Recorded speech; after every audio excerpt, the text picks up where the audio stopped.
What's going on, everyone? Today I want to talk to you about shells. And we're actually talking not just about eggshells today, but pistachio shells as well. In an effort to reduce the amount of waste that's going to landfill, trying to find unique ways of utilising some of these waste materials. But shells, they can help as a bit of an aeration to stop the clumping of your worm castings, meaning you don't have to fluff it up so often. They do hang around a little while, but I'll show you how I prepared these to make them suitable to give to the worms. So obviously everyone's freaking out. The salt, how are you going to deal with the salt on these things? Well, dilute it, wash it off. After soaking for 24 hours, this is the second rinsing, and you give them a lick, they're done. So now they're all washed, soaked, rinsed, drained. Still wet, but that's not a problem. That's actually going to help them break down a bit faster. So there's not really too much to worry about here. Just be aware that they are going to hang around a long time when you're dealing with pistachio shells. The previous step is going to deal with most of the stress, so let's just get in and throw some of these into the worms.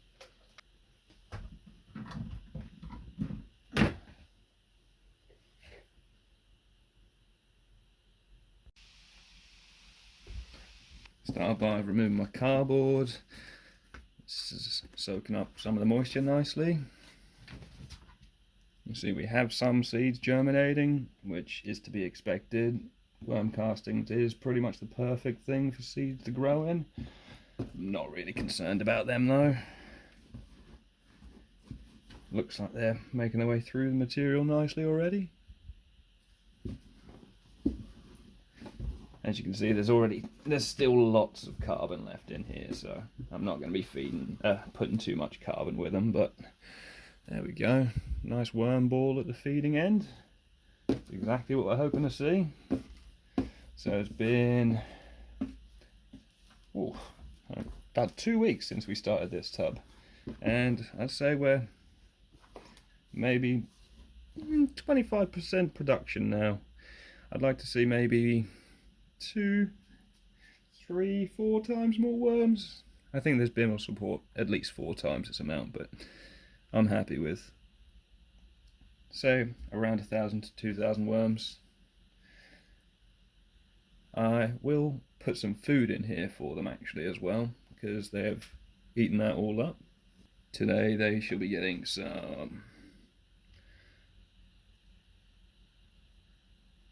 tea leaves, bit of mango peel. We do love our root vegetables, so there's some sweet potato, apple core, banana. What else have we got here? Nice sweet stuff. A few more bits of the same. Right. Now, I'm probably only going to add a handful at this point. It's not a full tub of material to worry about, so that should be more than adequate. And then, as always, cover the material the best you can. Helps prevent pests from finding the material. If they can't find it, they can't feed on it, and they're not going to lay no eggs, and they keep populations a bit more under control. There we go. So that's the second feeding for this bin since starting. If you've recently started a tub and you're following along, I hope you're at a similar stage. While we're here though, I will talk about eggshells. So eggshells make a brilliant grit for your worms. Add calcium, phosphorus, and if you are adding eggshells, it's always a good idea to roast them until they're nice and golden brown before you blitz them up into a nice fine powder. One little trick I've just learned, or just adopted. So I've got myself a glass bottle where I poke some nails in the lid. Now I've got a nice little calcium shaker.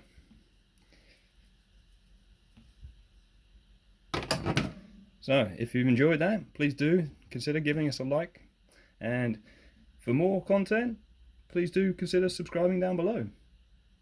And that's it for this time, and we'll see you all in the next episode.